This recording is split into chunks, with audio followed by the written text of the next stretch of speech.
Welcome to the Capital News. I am your host, Alex Karitis. Thank you so much for joining me today. It is March 12th, 2019. I hope everyone is doing well. Let's get into some of the economic news today, starting with the stock markets. We have the S&P up 8 points, the Dow down 96, the NASDAQ was up 33, and the Russell was able to eke out a $1 gain for the day. Oil still above $57. Gold is now back above $1,300 an ounce. So despite having its recent pullback, it has struck another little rally and is back above $1,300 an ounce. Silver also settled at about $15.50 an ounce for the day. So also a little comeback for silver as well. The 10-year Treasury, get this, now sits at 2.6%. That is a drop of nearly 1.5%. So you have to remember how bonds are traded. It's a inverse relationship. If there is a lot of demand for those bonds, meaning there's a lot of bids, a lot of buying, then that bids up the price of the bond and the yield goes down. And that's exactly what we had happen here. So when you have the Treasury market catching a bid like this, it's really starting to send a signal that people are looking for safety. It's a flight to safety. Yet if you continue to look at the markets, the stock markets, you still have them going up. Now, of course, the Dow was down 96 points, but that is back to Boeing, and I'm going to get to that in a little bit. But you have to pay attention to this, ladies and gentlemen, because this is you have to understand how capital flows. And everything that happens is transmitting information. It is sending a signal out there of how people are thinking and how they are responding to certain stimuli, whatever that might be. Whether that's more money printing from a central bank, whether that's some sort of fiscal policy that is now taking place in any country around the world, whether that's some sort of other geopolitical risk, whether it's the oil markets, whether it's gold and silver, whether people have a preference for stocks or bonds or currencies or real estate, you have to understand where money is flowing. And the way that you understand where money is flowing is in the price. If the prices of something is going up, well, that means there's more buyers than sellers in that particular market. So right now we're looking at bonds. We're looking at U.S. Treasuries. And I don't want to get into all of it in all of the different bonds that are offered on this podcast. I just like to go over and give everybody a nice, quick, and dirty view of what happened for the day. If something more interesting is taking place, then I'm definitely going to do a show on that. But just to sort of kick the things off on the economic podcast, I'd like to give you guys a sense of what's going on the 10-year. And the 10-year is a good benchmark because it has to do with a lot of other rates that exist, mortgage rates and that type of stuff. So it's definitely an important yield to pay attention to. But when you see that much demand for Uncle Sam's debt, you have to ask yourself why. What's going on? Typically, it's viewed as a flight to safety. Okay, well, if you're flying to safety, what's going on? What are you nervous about? Now, that doesn't necessarily mean in this world, in this day and age, in this financial world of Oz, that stocks are going to decline. Typically, that's what that would mean.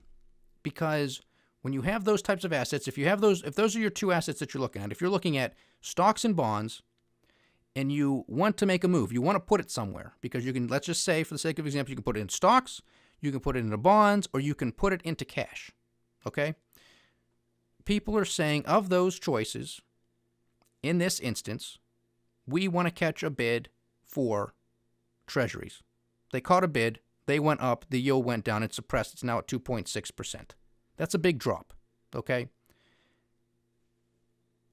In a normal environment, stock market would be selling off. You have to be panic mode by any sense, any imagination. But that's what one would anticipate. Now, what I would anticipate, again, I don't do the day-to-day stuff, but if you're just so you have an understanding of what one would typically expect to maybe see, all else equal, no breaking news or anything else overnight, that you would think that you would see a little bit of a pullback in the stock market tomorrow. You would have thought you would have seen that today, but you didn't. I mean, it wasn't what it was on Monday, Not even close, but still, you have a preference for an asset class.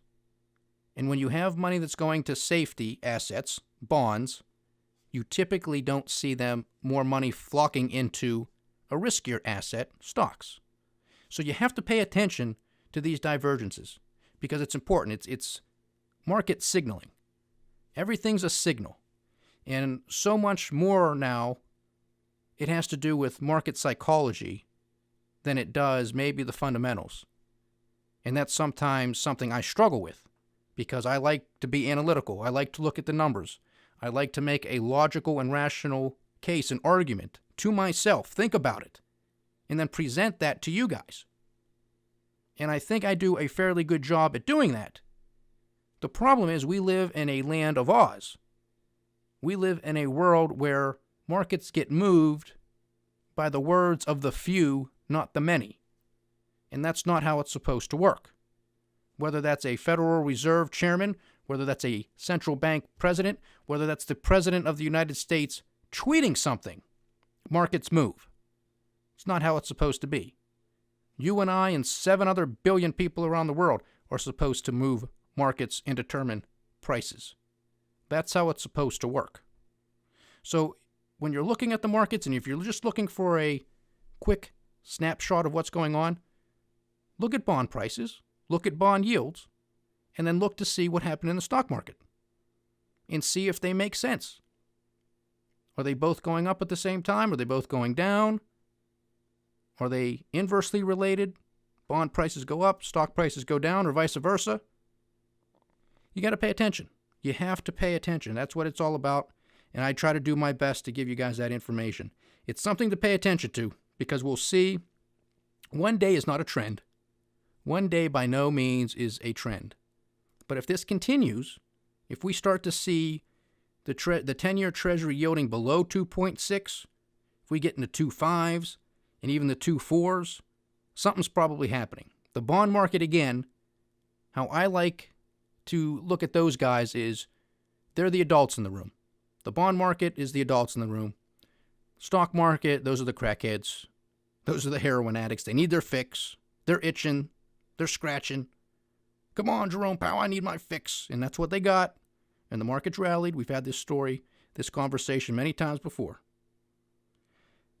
I will keep you posted on this, but keep looking at it because there's a lot of information when more money is really starting to flow into Uncle Sam's pocket because people are worried. My question is, why are they worried all of a sudden? Because I've been telling you guys for a long time now, this economy is smoke and mirrors. It's a mirage. It is fake. It is a bubble. And all of the news that was worrying people back in the fourth quarter of 2018, which led to the decline of 20%, that news is now coming to light. It's coming to pass. And we have the markets back where they were then. So if you can explain that to me, please do. Now, of course, we know why that's happening, but it's not supposed to be that way. It's not supposed to be money printing to save the day and presidential tweets after he has his conversation, or the Secretary of the Treasury has his conversation with the plunge protection team. Oh, everything's okay. You don't have to worry about a thing. I don't know. I think there's a lot of headwinds coming our way. Remember that list? 30 market risks of 2019? If you haven't checked out those podcasts, it was a short series, 3 or 4 episodes. Go back and check those things out. Refresh your mind. And then see what's taking place. And add to the list. Because there's no doubt that there's more than 30.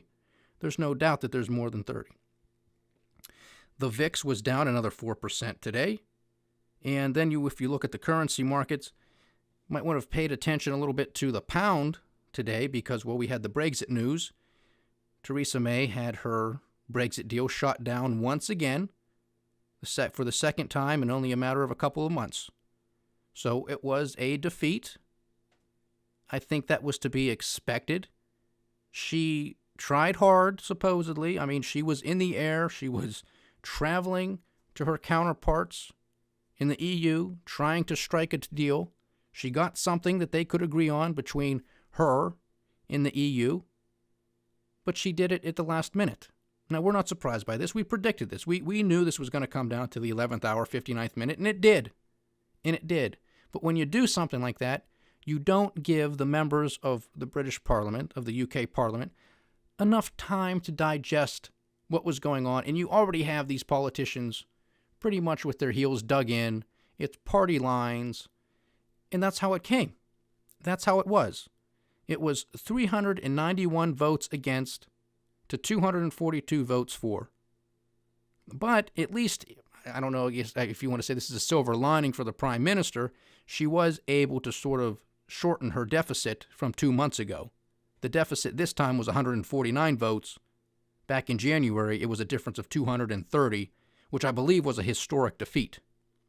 So at least she sort of closed the gap on that, but it's a little too late now.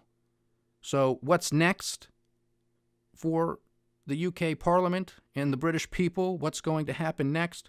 Well, now we have a no-deal Brexit vote that Parliament will be voting on tomorrow. So they will have the say if a no-deal Brexit is an option.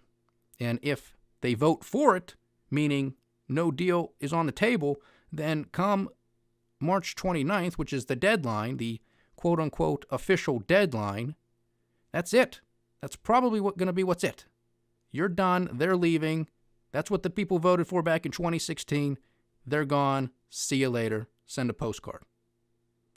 If they vote against it, then there'll be another vote to see if Parliament wants to extend Article 50, which has to do with the March 29th deadline. So that could get pushed out indefinitely. And that goes back into that whole discussion that I really don't want to get back into with the EU and Jean-Claude Juncker saying, there might not be a Brexit at all. That's not for him to say. The British people already spoke. They're leaving. That's it. But in the currency market, you had the pound that was up at $1.32 to the dollar. Now it's at 131, and it was a little bit below that at 130. Now I know that might not sound like a lot to people, but if you pay attention to the currency markets, a 1 cent, a penny move in either direction is a big move. The currency market is highly liquid. It trades 24 hours a day, 5 days a week. One of the, if not the largest market in the world.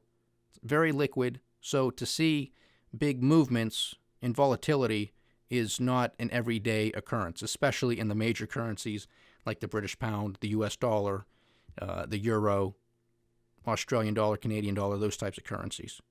Once you get into some of the peripheries, then you might see a little bit more volatility, but in the main currencies, you don't see that big of a drop. So I'll keep you posted on that.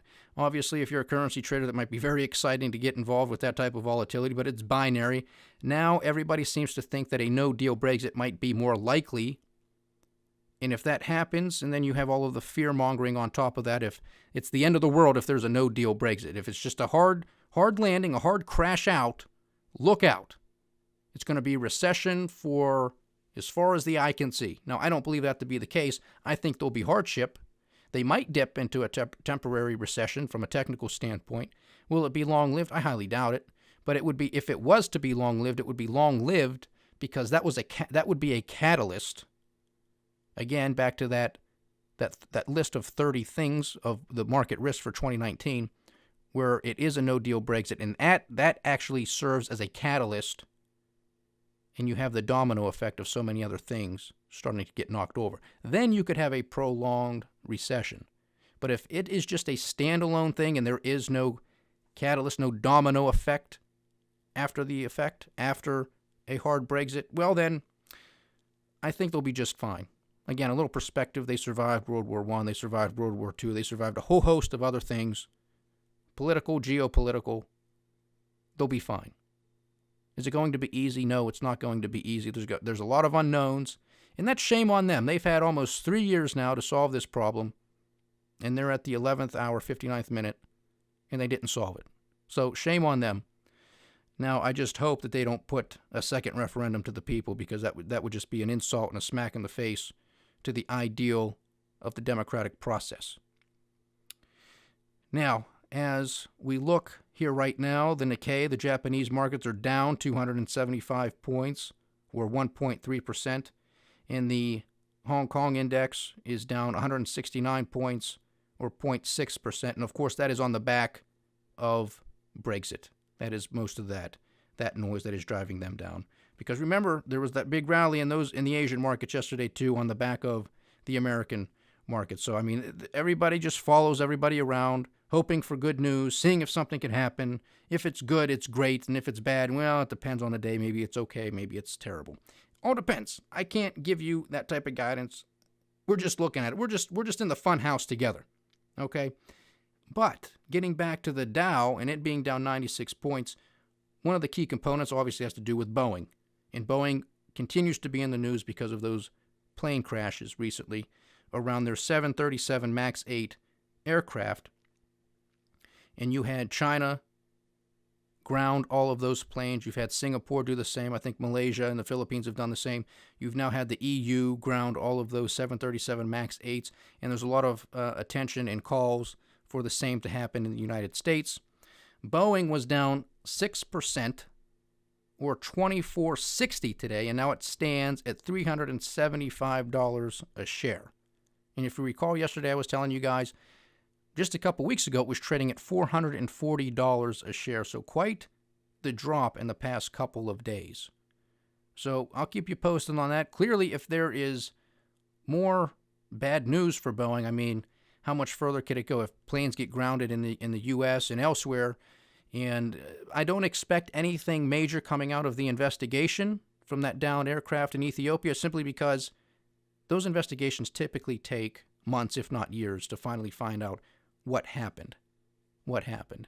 Was it mechanical error? Was it pilot error? I'm not going to speculate. That's for the authorities to come to a conclusion to. I just hope they keep everybody safe and we can learn from this, because clearly any type of accident, especially these things, are very tragic. And I mean, you're 30,000 feet in the air. You're at the pilot's mercy. You're at the plane's mercy that you're hoping that it works. And it's a very safe way to travel, obviously.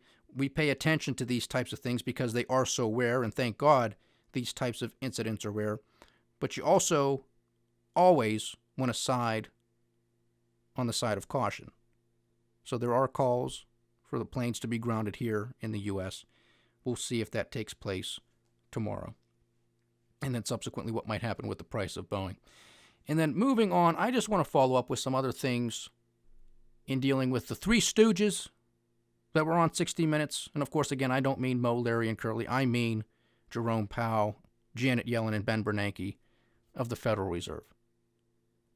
I've been thinking about this. I really want to know why they were on there. Why were they on 60 Minutes? What's going on?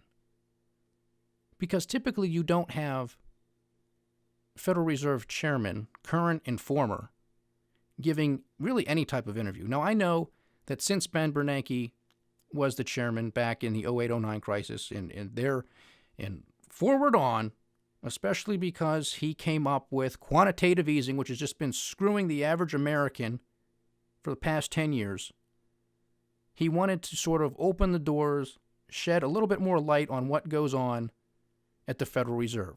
Who are they? What do they do? And why are you doing what you're doing now? And for how much longer are you going to continue on this path of quantitative easing? Well, it was for his entire tenure, and it was pretty much for the entire tenure of Janet Yellen as well. Just keep printing money. Just keep printing money. The markets throw a hissy fit. Give them their fix. Give them their crack. Give them their heroin hit. And that's what they've done. And that's what they continue to do. Then you had Jerome Powell, who was all out there trying to stop it, trying to go the other way, saying, all right, enough's enough. The economy's strong. It's better. It's on a solid footing. Obviously, the president thinks this is the best economy ever. Therefore, we can start removing the crutches, which are low interest rates and funny money. We can start tightening the balance sheet, and we can start raising interest rates, and everything will be just fine because the economy's great. It's solid. Well, it turns out it wasn't. Turns out it isn't. And turns out the market didn't like it. You had a 10% drop, a 20% drop, and then you have the rush to do a policy 180, and everything's fine. And now they're on 60 Minutes. Ben Bernanke was on 60 Minutes some years ago, but that was it. I don't believe Janet Yellen ever gave a standalone interview to 60 Minutes. So it's not like this is common practice for 60 Minutes or really any major news organization or news program to do an annual or biannual interview with the Federal Reserve Chairman. It's just not commonplace. So one, I guess, could argue, well, they're just trying to be more transparent. Transparent about what? Because their communication has been terrible. You don't just all of a sudden do a policy 180 if everything you're saying has been true. Well, it wasn't true. They had bad analysis. Their communication was terrible. It remains terrible. Are they trying to get ahead of something? Because typically, when you have these guys give interviews, they always tell you everything's fine. I mean, you can go find footage on the internet of Ben Bernanke back in 07, 08, being asked, is there a real estate bubble? Is there a problem in the real estate market? And what did he say? No, there's no problem here. So what good is listening to these people, unless you want to know what not to do? Just do the opposite. Everything's fine. Wink, wink. No, it isn't. Run for the hills. I mean, is that why we saw a flight to safety? Are market participants saying, are they asking the same thing? Are they scratching their heads wondering why the Federal Reserve, and it was all three of them, not just the chairman, all three of them, all three former chairmen and the present chairman. What's going on? Because if everything was fine, typically they wouldn't have to come out to say everything's fine. You get what I'm saying? You got to read between the lines. Things typically don't just happen. You don't just have these types of interviews on a major news program like 60 Minutes. And of course, again, the questions were all softball. There was nothing real serious, nothing very pressing as to what was going on. But that's what I was sort of wondering for a little bit throughout the day. Why were they on there? What are they trying to do? I don't know. But you have to pay attention to these people because they move markets. They just move them. I mean, today it wasn't that big of a move, but that's the stock market. The bond market moved. I mean, do they want low interest rates again? I mean, you have a president in the White House who just put out $4.75 trillion budget with trillion-dollar deficits for at least the next 4 years, and I know for a fact it's going to be a lot more than that and a lot longer than that. So how are you going to pay for it? How are we going to pay for it? Well, it's going to have to be with funny money. It's going to have to be with lower interest rates. Now, the Fed meets this month. What are they going to do? Are they going to decide to keep wait-and-see policy? Because that's pretty much the signal Chairman Powell gave during the 60-minute interview, that we are in a wait-and-see period right now. And that means exactly what it sounds like. We're going to wait for further data to come in, and we are going to see what it tells us.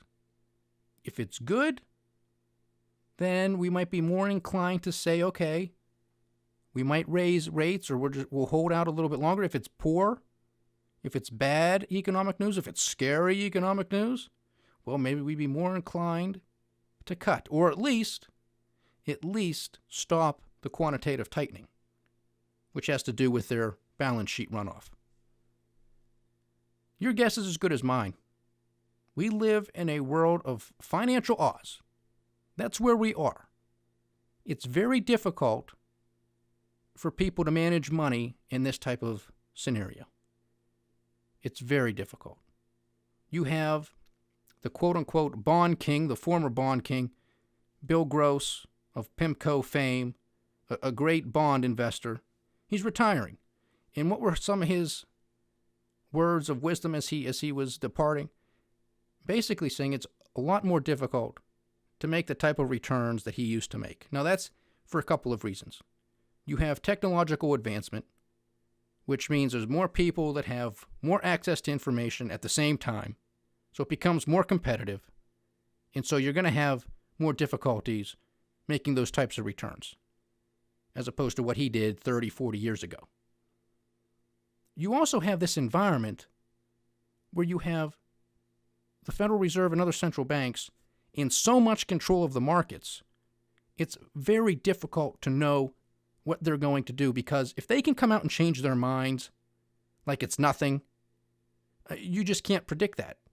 And when you have those types of wild swings, when you have a 10 and 20% drop off in 1 month, and then you have a V-shaped recovery, basically getting it all back in a couple of months. You just can't prepare for that. You can be diversified, but if you're somebody who's trading, I mean, you're going to lose your rear end. It just becomes very, very difficult. And when you have a few people moving markets, you don't have a market. So that's where we are, ladies and gentlemen. The Three Stooges are at it. Boeing is driving this market down. Who's going to be the next man up to be the catalyst to keep this thing going? Because President Trump says up, up, up, and away. And of course, I say the other way. We'll see who turns out to be right. Thank you so much for joining me. Please like, share, subscribe, get the word out. Leave your comments. I would love to hear from you. This is the Capital News. I am Alex Karitis. Godspeed.